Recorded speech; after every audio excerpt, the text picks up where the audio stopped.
Hello, everyone, and welcome to week 6. This week, we have a plethora of important topics to cover together, such as self-regulation, motivation, moral reasoning, pro-social behaviors, peer relationships, the school environment, technology and media influences, and students' habits of mind.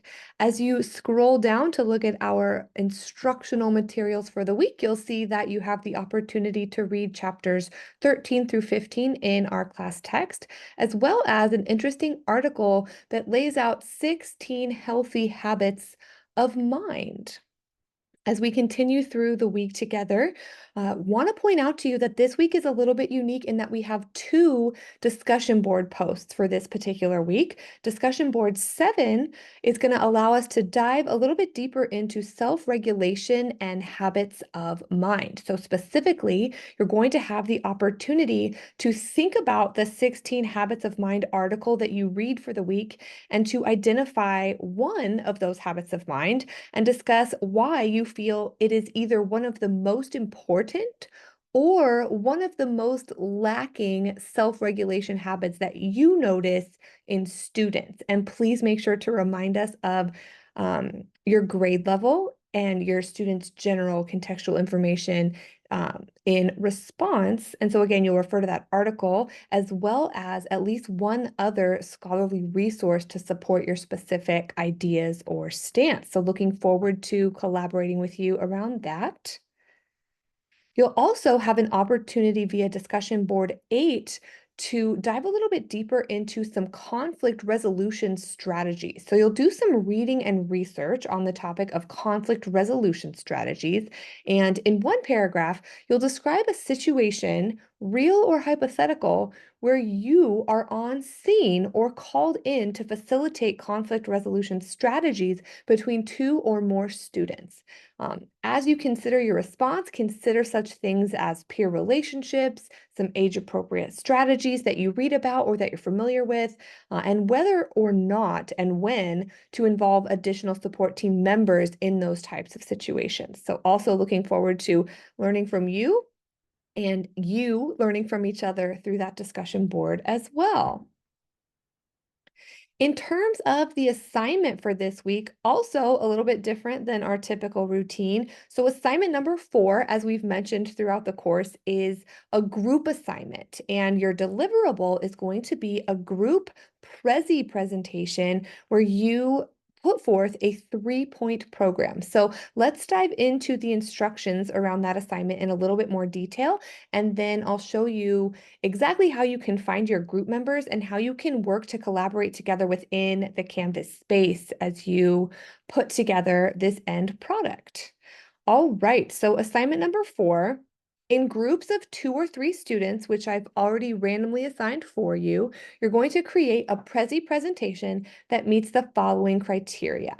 Okay, just a quick side note before we dive in, you do not need to have any sort of special account or anything like that to access Prezi. Just make sure that when you go to Prezi, you select the basic Prezi plan in order to use that program for free, whichever one of you wants to start the Prezi for your group.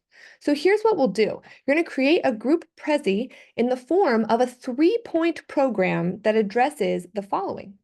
If your group had control over the optimistic and encouraging beliefs a student would be given on a regular basis to help them see a future and take initiative regarding personal behavior and goals, you're going to develop a 3-point program that you would use as an educator to speak into that.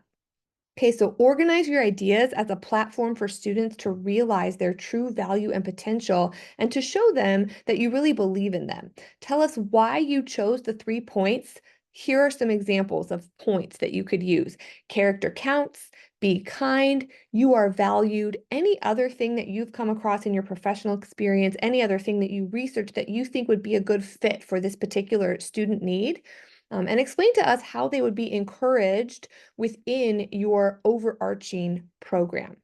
In terms of the Prezi itself, you're going to have 8 slides, 1 title/introduction slide, 6 slides for the 3-point program, 2 slides for each major point.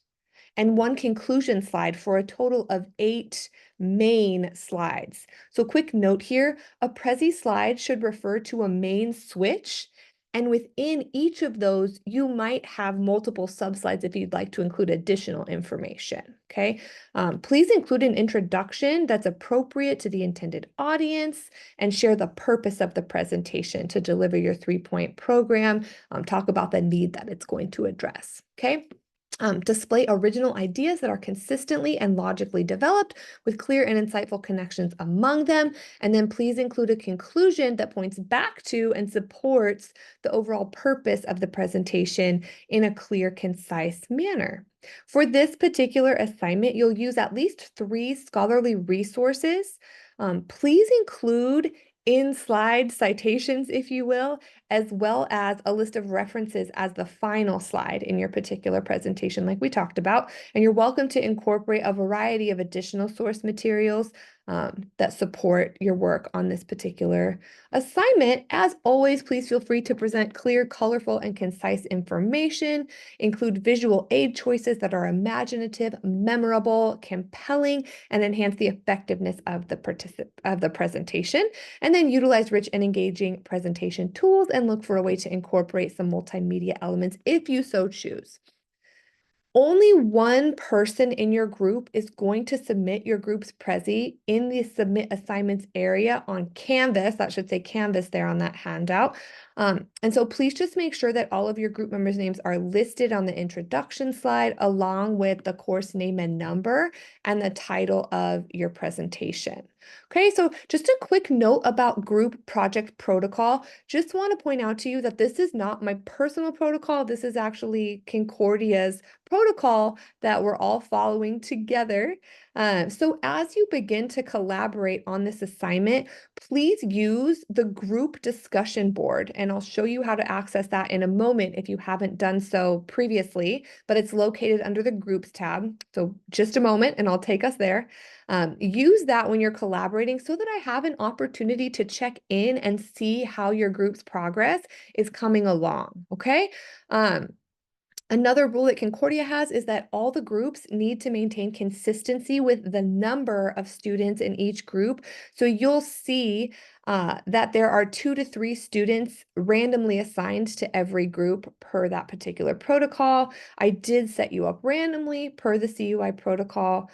And I think that's all that I wanted to tell you there. While you are working as a group to complete this assignment, you will receive an individual grade. All right, and then just want to encourage you to spend some time individually, and feel free to talk about this as a group as well, doing a deep dive into the rubric for this particular assignment that will set you up for success. And I will allow you to read that on your own, but please don't hesitate to reach out to me with any questions or clarifications you might have in that regard. So very quickly, let me take us to the Groups tab so that you can see how to access your group, understand who your group members are, and start collaborating. So as you can see, and mine looks slightly different from yours, I'm in the instructor mode as opposed to the student mode so that I can access your individual group discussion boards. I want to show you what those look like, but you're going to see something relatively similar here. So step 1, in order to find your group, you're first going to click on the People tab on the left-hand toolbar. Then once that opens up for you, you have an option between everyone and group. So you're going to click the group tab, then you're going to click the assignment number 4 3-point Prezi tab. You'll see that there. And as you can see, we have 5 different groups randomly selected for our class.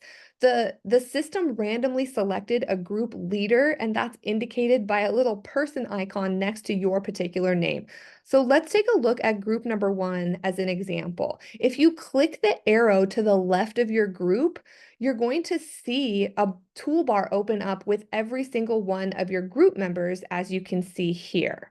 So that's how you figure out who's in your particular group. How do you communicate with one another? When you're ready to communicate with one another, you're going to click the 3 dots to the right-hand side of your group. This one. Just a moment. Okay, so you're going to click the 3 dots to the right-hand side of your group, and a drop-down menu is going to allow you to visit the group homepage. So you're going to click visit the group homepage, and that's going to take you to a collaborative space where your team can work together. This particular group has not started to collaborate yet, which is perfectly acceptable. When they are ready to collaborate, there are different options down the toolbar that you see here in the collaborative space. So for instance, if I want to be the first person to reach out and start a discussion with my group, I can click on the discussions tab. And right now it says that there are no discussions to show in this particular section. And so I can simply click here.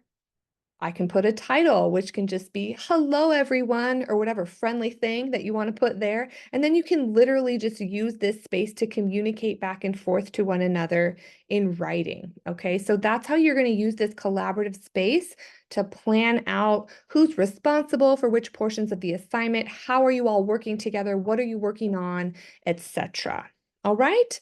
Please don't hesitate to reach out to me if you're having any trouble accessing your group, if you're having any trouble accessing your group collaboration page, and I'm more than happy to assist in that particular regard. All right. Other than that, let's go back to week 6 together and check out our Christian message for the week.